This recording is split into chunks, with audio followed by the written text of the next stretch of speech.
Hey, it's Becca, and welcome to you Jed McKenna fans if you haven't visited me before. What I'm going to tell you today probably won't mean much unless you're aware of author Jed McKenna and his trilogy on spiritual enlightenment, the first book being called Spiritual Enlightenment, The Damnedest Thing.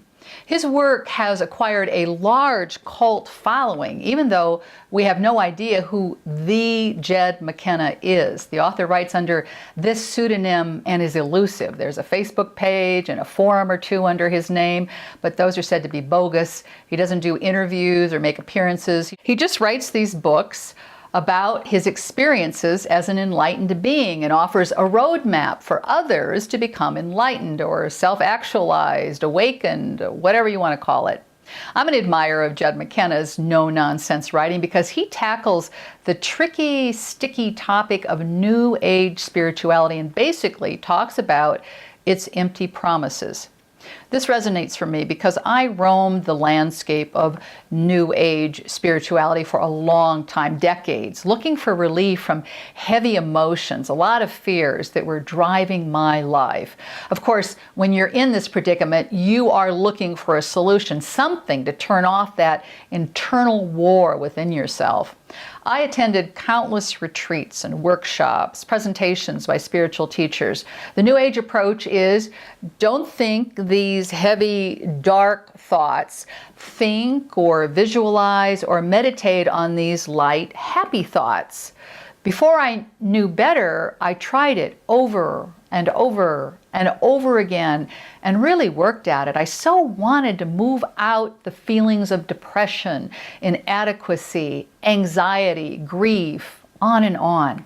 But each time, after each event, those happy thoughts succumbed to the heavy emotions that came roaring back. And I began to think something was wrong with me.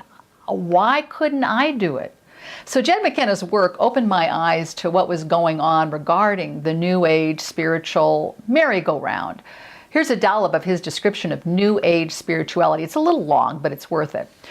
Here's a simple test, he says. If it's soothing or comforting, if it makes you feel warm and fuzzy, if it's about getting into pleasant emotional or mental states, if it's about peace, love, tranquility, silence, or bliss, if it's about a brighter future or a better tomorrow, if it makes you feel good about yourself or boosts your self-esteem, tells you you're okay, tells you everything's just fine the way it is, if it offers to improve, benefit, or elevate you, or if it suggests that someone else is better or above you, if it's about belief or faith or worship, if it promises happiness or relief from unhappiness, if it's about any of these or similar things, then it is not about waking up, end quote.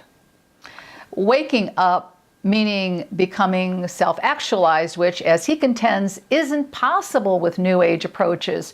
Jed asks, have you ever met anybody who claims to be fully awakened other than the New Age teachers themselves teaching these things?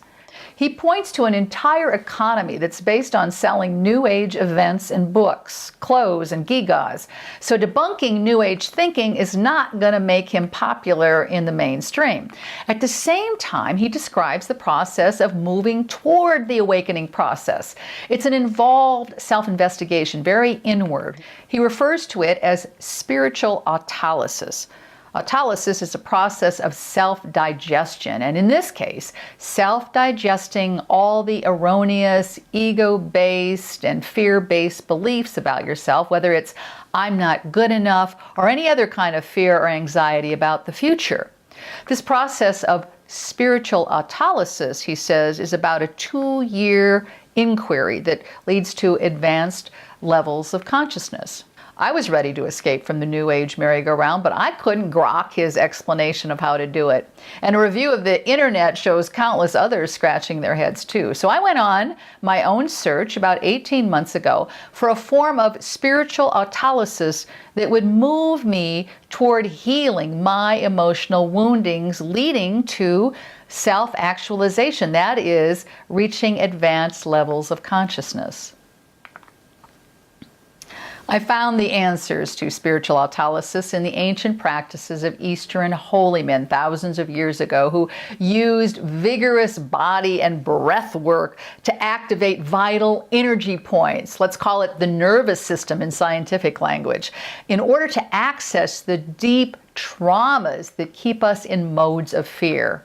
I have found that this process is more accessible with the support of cannabis, our beloved marijuana, as a spirit plant.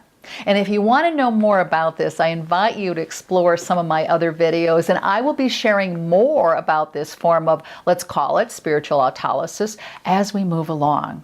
In fact, I'm based in Denver, and I'm introducing this work here in cannabis ceremonies.